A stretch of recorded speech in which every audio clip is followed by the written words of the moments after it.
Hello दोस्तों, मैं गौरव sir और आप सभी लोगों का मैं अपने यूट्यूब चैनल इंग्लिश मंत्रा में स्वागत करता हूं। आज हम लोग पढ़ेंगे उस इंग्लिश के बारे में। और इंग्लिश में पढ़ेंगे क्या, हम उस ग्रामर के बारे में। और ग्रामर के बिल्कुल बेसिक चीज़ को पढ़ेंगे। और बेसिक चीज़ जैसे मैंने लिख दिया मैंने अल्फ़ाबेट, और उसी क्रम में मैंने लिख दिया लेटर। तो जैसा कि हम लोग जानते हैं कि अल्फ़ाबेट का हिंदी जो होता है वो क्या होता है, वर्णमाला। और लेटर का हिंदी होता है वर्ण या अक्षर। अल्फ़ाबेट का जो हिंदी होता है वो क्या होता है, वर्णमाला होता है, जबकि लेटर का हिंदी होता है वर्ण या अक्षर। बिल्कुल बेसिक है, बिल्कुल हम बेसिक पे ही काम कर रहे हैं, क्योंकि जब हम भाषा को सीखते हैं तो बेसिक से एडवांस सीखते हैं तो बहुत मज़ा आता है। ये नहीं कि हम एडवांस से बेसिक सीखने लगे तो हमको जब डिफ़िकल्ट चीज़ें पहले ही नहीं समझ में आएगी तो बेसिक पे आएंगे तो हमको कुछ पता ही नहीं चलेगा। इसलिए हम उसी जड़ पे काम कर रहे हैं, अल्फ़ाबेट और लेटर। तो अल्फ़ाबेट का हिंदी होता है वर्णमाला और लेटर का हिंदी होता है वर्ण या अक्षर।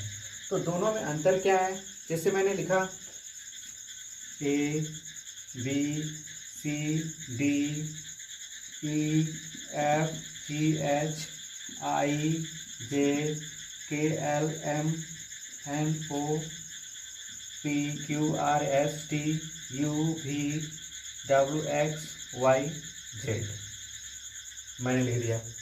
अब यहाँ से लिखा ए से लेके मैंने क्या लिख दिया, जेड तक लिख दिया।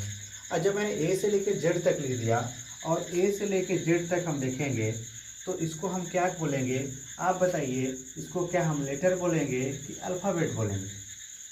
तो बहुत सारे विद्यार्थियों को कन्फ्यूजन बना होगा। कुछ लोग कह रहे हैं कि नहीं ये तो हमारा क्या है, अल्फ़ाबेट है। कुछ लोग कहेंगे नहीं ये तो हमारा लेटर है। लेकिन ये वास्तविक रूप से अगर देखा जाए तो ये आपका क्या है, ये अल्फ़ाबेट है।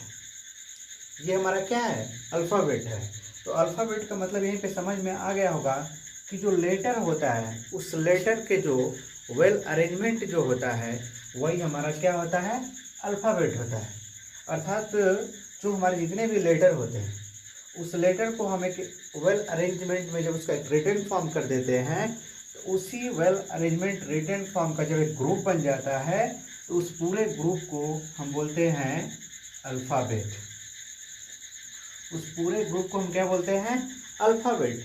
जबकि हम इसी में से चीज़ों का अगर निकाल दिया जाए, अगर हम पूछें कि आप बताइए ये क्या है, तो अब यहाँ पे आपको क्लियर हो गया होगा कि ये जो है हमारा अल्फ़ाबेट नहीं है बल्कि क्या है, लेटर है। उसी तरह हम पूछेंगे कि बताइए बी क्या है, तो आपको बी को क्या बताएंगे कि बी भी क्या है, लेटर है। लेकिन जब हम पूछेंगे कि ए से लेके जेड तक क्या है तो आप क्या बताएंगे, उसको अल्फ़ाबेट बताएंगे। तो alphabet is a group of letter. Alphabet is a group of letter, या आप दूसरे शब्दों में कह सकते हैं कि alphabet is a well arrangement of a group of letter. यानी कि शब्दों का अक्षरों का जो एक वेल अरेंजमेंट जो ग्रुप होता है उसी को हम क्या बोलते हैं, अल्फ़ाबेट बोलते हैं। जबकि जो लेटर होता है, letter is a form of alphabet. एक छोटा सा डेफिनेशन होता है कि बेसिकली जो डेफिनेशन होती है, यदि आपसे पूछा जाए कि व्हाट इज़ अ लेटर, तो आप उसको रिप्लाई करेंगे letter is a form of alphabet. एक और डेफिनेशन होती है इसकी कि a letter is a small, एक दूसरी डेफिनेशन आप कर सकते हैं, a letter is a very small unit of any language. कि किसी भी भाषा के जो सबसे छोटी जो इकाई होती है उसी को हम क्या बोलते हैं, लेटर बोलते हैं। क्योंकि भाषा की जो होती है, कोई भी भाषा, दुनिया की कोई भी भाषा हम जब पढ़ते हैं तो उसकी जो सबसे स्मॉलेस्ट यूनिट होती है वही जो स्मॉलेस्ट यूनिट को हम क्या बोलते हैं, लेटर बोलते हैं। तो आई होप कि इन दोनों के कॉन्सेप्ट आपके क्लियर हो गए होंगे कि अल्फ़ाबेट क्या होता है और लेटर क्या होता है। तो अल्फ़ाबेट जो होता है अक्षरों का एक जो पर्टिकुलर जो अरेंजमेंट होता है वो अल्फ़ाबेट होता है। और उसी अल्फ़ाबेट के जो एक जो फॉर्म होता है वही हमारा क्या होता है, लेटर होता है। और यहीं पे आपकी परीक्षाओं में एक क्वेश्चन बन जाता है, जैसे यहाँ पे लिखा है मैंने अल्फ़ाबेट, और अल्फ़ाबेट की हिंदी मैंने यहाँ पे लिख दिया क्या, वर्णमाला। तो क्या आप इस वर्ड को अल्फ़ाबेट्स लिख सकते हैं? बताइए मुझे, क्या आप इस वर्ड को अल्फ़ाबेट्स लिख सकते हैं? क्या अल्फ़ाबेट्स की हिंदी वर्णमाला होती है? क्या अल्फ़ाबेट्स की हिंदी, जब इसका हम प्लूरल लिख दिया अल्फ़ाबेट की, तो हिंदी हमने यहाँ लिख दिया क्या, वर्णमाला। लेकिन जब उसका प्लूरल फॉर्म लिख दिया अल्फ़ाबेट्स, तो क्या अल्फ़ाबेट्स की जो हिंदी होती है क्या वर्णमालाएं हम बोलेंगे? नहीं, क्योंकि अल्फ़ाबेट का प्लूरल फॉर्म अल्फ़ाबेट्स नहीं होता है। जब भी हम इसका अल्फ़ाबेट्स लिखते हैं तो जो उसकी हिंदी हो जाती है क्या हो जाता है, लैंग्वेज हो जाता है, भाषा हो जाता है। इसलिए यदि आपको कहीं अल्फ़ाबेट्स लिखा हुआ मिलता है यदि किसी रिटन फॉर्म में, और वहाँ पे वर्णमाला की बात करेगा, तो उसमें एस लगाना क्या है, एक गलत है। जैसे आप लिखते हैं, लिखेंगे आप वाटर, वाटर का मतलब जानते हैं पानी, तो हम क्या इसमें एस लगा देंगे, लिख देंगे वाटर्स, तो क्या इसका हिंदी हो जाएगा पानियों? नहीं।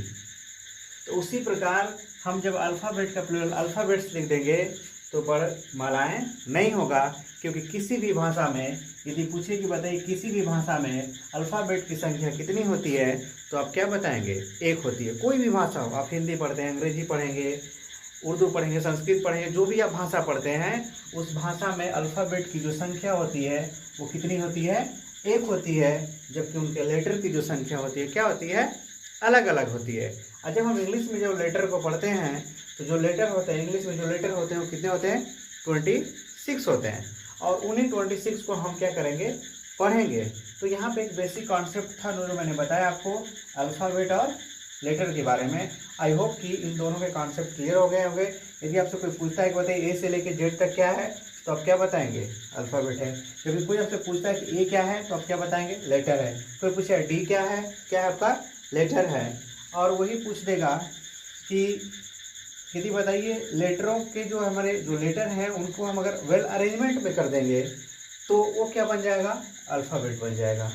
क्लियर है? आई होप कि ये आपको कॉन्सेप्ट समझ में आ रहा होगा।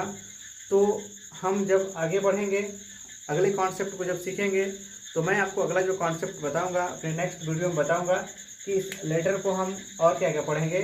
तो गाइज आज के लिए इतना ही। Thank you for watching my video.